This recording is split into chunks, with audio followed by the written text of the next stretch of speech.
I figured today we'd do a little bit of a studio tour. One of the questions that I get often is, what are my workhorse pieces of analog audio equipment? So I figured we'd take a look at that today real quick here on the Vintage Electronics channel. Stay tuned.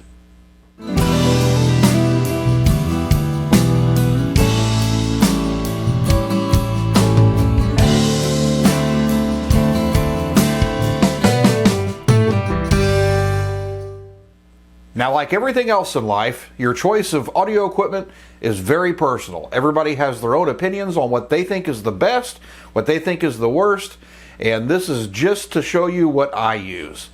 Now, everybody has their own opinion. You're more than welcome to leave your opinions below, but these are just a few of the things that I enjoy every day here in my own home studio. I don't purport to be any type of audiophile or expert or anything like that. I'm just an enthusiast in vintage equipment like you guys are. So let's take a look at what I have. So this main shelf here is where most of my day-to-day stuff lives, from the equalizer 8-track deck to my reel-to-reel recorders, my workhorse cassette deck, and my audio processors. We'll take a little bit closer look at this stuff here to start off with. Now, since I do have a lot of equipment, I do have a couple of program root selectors here. Basically all these are switch boxes that allow me to dictate what goes into the system and what comes out. So I can record from one deck to another, record to all decks, play back from all decks. It's really handy to have these. It also lets you include the dynamic range expander with impact restoration, which is the DBX1BX3 here. And what that does is it tends to expand the dynamic range of the recording a little bit, makes it sound a whole lot better. And then down here is the DBX224X. That is a tape noise reduction system that is used on reel-to-reels, a lot of your master tapes and things like that. I don't use this too often. I prefer analog recordings without any type of noise reduction. I think that the hiss that you get on a tape is part of the charm. So I don't tend to use this, but the dynamic range expander for sure. It's hard to explain, but it really seems to add a little bit more punch to the music. Now, my main workhorse cassette deck is a Tascam 112. It was, I would consider it a semi-professional model from the mid-1980s. It has a great sound to it. It's rack mountable. That's one thing I do want to get at some point, is a nice rack to put everything in. But I really, really love this tape deck. I'm a sucker for the old analog VU meters. I love those. But I also like to have a deck that will select between normal chrome and metal tapes, and it does have B and C noise reduction. And with cassettes, I'm the same way as I am with the reel-to-reels. I don't really like noise reduction. I think it kills the sound of the music and the audio being reproduced, so I tend to not use it. But I still like to have a deck that has both B and C on there in case I do need to use it. The 112 also gives you pitch control to fine-tune the speed of the deck, and soft touch controls. It's just a really nice tape deck. Now, I did a video on this a long time ago. It was actually one of my first videos, so make sure you check that out too. But yeah, my Tascam 112 for cassettes, I love it. Now, as far as reel-to-reel machines, my 4-track reel-to-reel is this one. It's a Teak or TAC, depending on where you're from, and it's actually an A2300DX. When I got this, it didn't have the cover on it, and the DX model is harder to find, and I could not find the proper cover for the heads. The difference is the SX does not have noise reduction. The DX actually does have noise reduction, which is something that you don't find a lot on a reel-to-reel tape deck. You know, for not having it, I sure see, or for not liking it, I sure seem to have a lot of equipment with noise reduction. But it was just something that I thought was neat. I picked this up a long time ago. It was in really bad shape. It was used in a bar, and it was covered in tar and cigarette smoke. It was horrible. It barely worked, and I went through it, cleaned it all up, changed out all the belts, lubed everything, got it working and adjusted up, and it's actually turned into a really, really nice deck. It's a 4-track, so it's what most people think of when they think of a reel-to-reel. Plays one side, take it over, flip it over, play the other side of the tape. This one plays at 7.5 or 3 3/4 inches per second, the two standard speeds that you find on a reel-to-reel, and nice soft touch controls on it as well. Definitely a good deck, and I've really enjoyed this one. Now, if I'm allowed to have a favorite machine, this is my absolute favorite machine. This is my Teak A3300 SX, and this is a 2-track master recorder.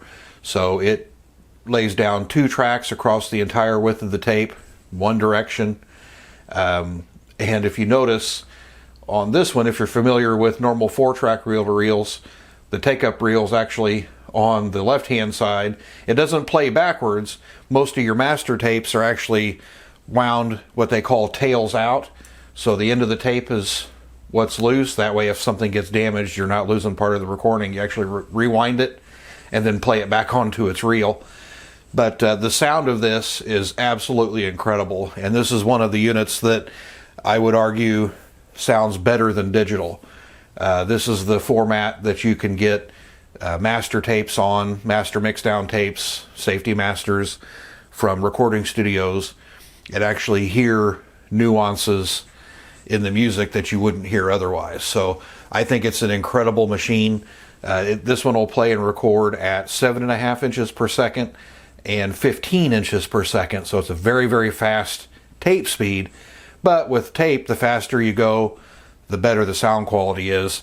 And this is the one that if my wife knew what I've spent over the years on tapes, she would probably kill me. But I mean, just a reel of blank tape from ATR Magnetics is about $100.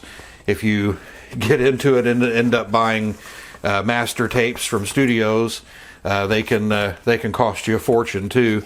And you can find them on eBay. It's really neat to listen to them and really hear nuances in music, especially if it's something that you're familiar with, the song, hearing things on the recording that doesn't quite make it to the duplicates. So if you're into music and you're into audio and vintage stuff, the 2-track master recorder I think is the best thing that money can buy.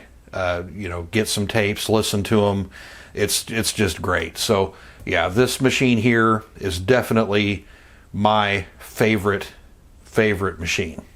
Now down here on the very end, we have the Lonely 8-track recorder that I rarely use because I am not a fan of 8-tracks. I think they're ingenious, but I think it's a system that, maybe was put together and then it just never ever got improved. And in fact, I did a video on that too a long time ago, and had some folks commenting on that one that really loved their 8-track. So not knocking it, I just personally never have been a fan. You can check out the video if you want to. Next thing down is a BBE Sonic Maximizer. This is purely on the output going to the amplifier. I don't use this in any recording. Basically what it does is it gives you a little bit more oomph, if you will, to the music that's going out to the amplifier. Lets you add in a little bit more fullness to the sound. Down here we've got my Sansui graphic equalizer with a spectrum analyzer in it.